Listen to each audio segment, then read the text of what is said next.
Ya Tuhan Allah Bapa kami akan mendengarkan firman-Mu yang akan menjadi sumber kekuatan dan kebenaran dalam hidup kami, sehingga kami boleh menjalani hidup kami ini penuh dengan ketenangan, penuh dengan kenyamanan, kedamaian, dan juga penuh dengan kuasa. Terima kasih Yesus, buka hati dan pikiran kami, Roh Kudus menyertai kami. Di dalam nama-Mu kami berdoa dan mengucap syukur. Amin. Shalom Bapak Ibu Saudara-saudaraku yang dikasihi Yesus Kristus. Selamat bertemu kembali dalam sapaan firman Tuhan buat kita hari ini. Kita masih kembali mendengarkan firman Tuhan. Dan teruslah mendengarkan firman Tuhan. Karena ingatlah, pikiran kita selalu saja diarahkan atau dibimbing untuk menjadi orang yang jahat dan orang yang selalu berpikiran yang negatif. Orang yang ingin membalaskan kejahatan dengan kejahatan. Ketika kita misalnya mendengarkan orang-orang mengata-katai kita, memfitnah kita, menghina kita, membuli kita, kita langsung marah dan geram, kecewa. Sehingga pikiran kita itu dibimbing, diarahkan untuk apa? Menjadi marah, untuk mau membalaskan kejahatan itu, bahkan kadang-kadang membenci dan menendam. Sehingga kita tidak lagi terfokus kepada Tuhan.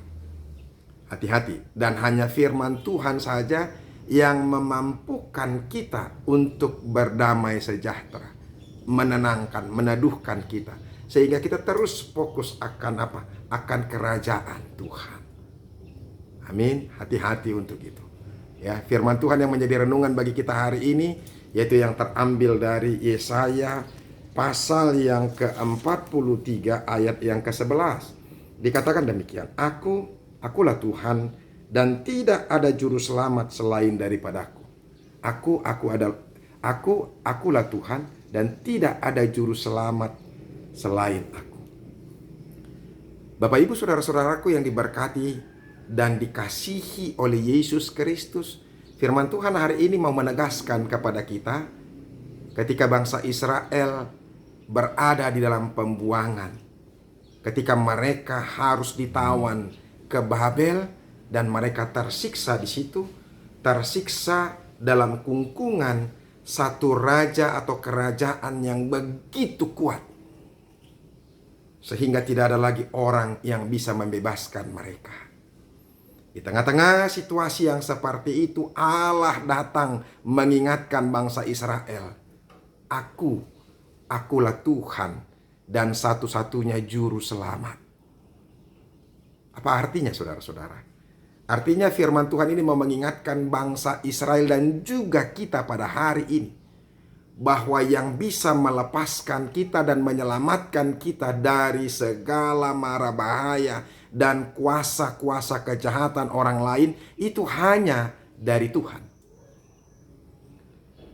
Belakangan-belakangan ini, terlebih di Sulawesi Utara ini, dan juga secara umum di Sulawesi, ada begitu banyak bencana-bencana yang sedang terjadi.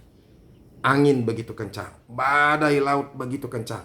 Kita sudah melihat bahkan sampai di Manado, sampai masuk ke mall, air laut itu sendiri. Air laut meninggi, ya, sehingga banyak yang kebanjiran. Hujan begitu deras sehingga banyak yang longsor, dan ada yang harus meninggal gara-gara longsor rumahnya. Dan ada juga ketika kami berjalan kemarin, kami melihat di situ ada banyak banner-banner atau reklame, papan-papan reklame atau papan-papan reklame dari pemerintah, dari bank-bank yang hancur, ya kan? Bayangkan saudara-saudara, itu bisa membahayakan kehidupan kita. Itu bisa membahayakan kehidupan manusia, dan itu ternyata ada, termasuk orang-orang yang sudah harus menjadi korban karena bencana itu. Tapi ingatlah, kadang-kadang orang pada ketakutan, dan pada saat-saat beberapa hari yang lampau, ada begitu banyak orang dari jemaat, dari orang tua atau keluarga yang bertelepon kepada saya, amankah, sehatkah, gimana keadaan di sana. Mereka ketakutan semuanya ketika mendengar, dan itu wajar. Orang-orang yang mengasihi kita pasti selalu mengkhawatirkan orang-orang yang dikasihinya. Makanya mereka bertelepon dan menghubungi kita. Artinya apa saudara-saudara? Orang bisa menjadi takut, orang bisa menjadi khawatir, dan saya sendiri juga bisa menjadi khawatir ketika angin begitu kencang. Hampir setiap malam, hampir setiap hari angin itu begitu kencang, meniup. Jadi sehingga kita takut dengan itu. Oleh karena itu, saudara-saudara, firman Tuhan ini mau mengingatkan kita bahwa hanya Tuhan saja satu-satunya juru selamat yang bisa menyelamatkan kita dari mara bahaya dan juga bisa menyelamatkan kita daripada kuasa maut itu sendiri. Ingat, satu-satunya hanya Tuhan. Supaya kita menyadari saudara-saudara bahwa kita membutuhkan Tuhan dalam hidup kita ini. Ada satu ahli teolog yang mengatakan, R.C. Sproul, dalam bukunya Defending Your Faith, dia katakan demikian, ya, Defending Your Faith. Dia katakan demikian. Kita harus terlebih dahulu menyadari bahwa kita adalah manusia yang berdosa, yang memerlukan juru selamat, dan tidak ada satupun yang dapat kita lakukan untuk dapat bebas dan melepaskan diri dari dosa dan maut. Dan ketika kita menyadari bahwa kita adalah orang yang berdosa dan tidak mampu lepas daripada dosa dan maut itu sendiri sebagai hukuman, maka di situ kita akan mengakui dan membutuhkan Yesus Kristus sebagai juru selamat.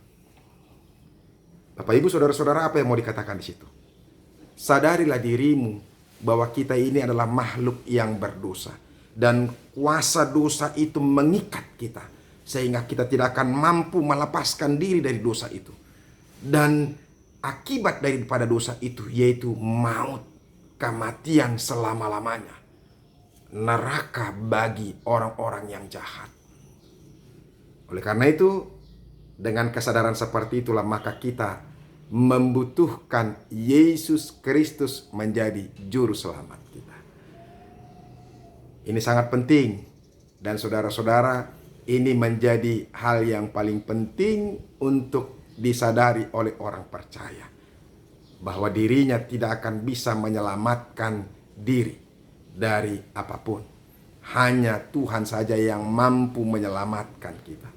Makanya ada begitu banyak orang, sekalipun diberitakan Injil kepada mereka, sekalipun firman Tuhan boleh sampai, mereka mendengarkan khotbah-khotbah dari YouTube atau dari manapun, ketika mereka tidak menyadari bahwa diri mereka itu adalah orang yang berdosa, maka mereka tidak akan mampu, tidak akan bisa menerima Yesus Kristus menjadi Tuhan dan Juru Selamat bagi hidup mereka. Bersyukurlah Bapak Ibu, kalau kita diingatkan oleh firman Tuhan terus bahwa kita ini adalah orang berdosa dan hukuman daripada dosa itu adalah maut, sehingga kita sangat membutuhkan Yesus yang menjadi juru selamat bagi kita. Oleh karena itu, inilah yang mau diingatkan kepada kita, supaya kita menyadari bahwa kita tidak akan bisa menyelamatkan diri. Makanya mari berserah kepada Tuhan. Di tengah-tengah bahaya, di tengah-tengah bencana, di tengah-tengah pandemik virus corona ini, ada begitu banyak orang yang ketakutan. Tapi saya mau katakan kepada kita, itu yang firman Tuhan katakan, ya, 1000 rebah di sebelah kananku, dan ini macam-macam lah, seperti itulah bahasanya, ya kan. Sekalipun, ya firman Tuhan, sekalipun gunung-gunung beranjak, ya kan, sekalipun semua boleh hancur, tapi Tuhan saja yang boleh menyelamatkan kita. Oleh karena itu, saya pikir memang kita harus betul-betul sungguh-sungguh mempercayai Tuhan. Betul-betul harus merenung kembali. Memang tidak ada yang bisa menyelamatkanku. Jabatanku tidak akan bisa menyelamatkanku. Uangku juga tidak akan bisa menyelamatkanku. Apalagi semuanya, harta milikku, pikiranku, kehebatanku, teknologi, juga tidak ada yang bisa menyelamatkan kita. Satu-satunya, the only one yang bisa menyelamatkan kita hanya kepada Tuhan, hanya Tuhan saja. Sehingga ketika kita menyadari kalau ketika hanya Tuhan saja yang bisa menyelamatkan kita, maka kita akan datang dengan sendirinya kepada Tuhan. Dan kita akan menyembah Tuhan dari hati yang terdalam. Untuk datang menyembah dan memuliakan nama Tuhan. Semoga firman Tuhan ini meneguhkan kita. Sadarilah bahwa kita tidak akan bisa berbuat apa-apa dari diri kita. Dan tidak bisa melakukan apa-apa untuk menyelamatkan diri kita. Hanya Tuhan saja. Andalkan Tuhan dalam hidupmu. Terus andalkan Tuhan dalam hidupmu. Supaya engkau bisa selamat. Selamat di dunia ini juga. Dan selamat juga di dalam kerajaan Allah. Tuhan Yesus memberkati. Amin. Kami bersyukur Tuhan untuk firman-Mu yang boleh kami dengarkan pada saat ini. Biarlah Tuhan memberkati itu. Ajar kami terus untuk selalu menenangkan, meneduhkan, dan dikuasai oleh firman Tuhan. Hidup kami sering sekali dalam ketakutan, kekhawatiran, karena bencana, karena banyak hal yang mengancam hidup kami. Tetapi biarlah kami juga semakin berserah kepada Tuhan. Sebab hanya Yesus yang bisa meneduhkan hati dan pikiran kami. Terima kasih ya Tuhan. Biarlah kami juga menjadi orang yang percaya dan berserah kepada Tuhan. Di dalam nama Yesus Kristus kami berdoa dan mengucap syukur. Amin. Bapak Ibu saudara-saudaraku, kita sudah dengarkan firman Tuhan. Jangan lagi berpikir hal-hal yang lain. Fokuskan dirimu, sampaikan dirimu hanya kepada Tuhan yang menjadi juru selamatmu. Hidupmu akan tenang dan hidupmu akan penuh dengan sukacita dan damai sejahtera. Jangan biarkan hidup kita yang singkat ini kita hidup menderita. Tapi hiduplah bersama dengan Tuhan, maka Tuhan akan memberikan sukacita yang luar biasa kepada kita.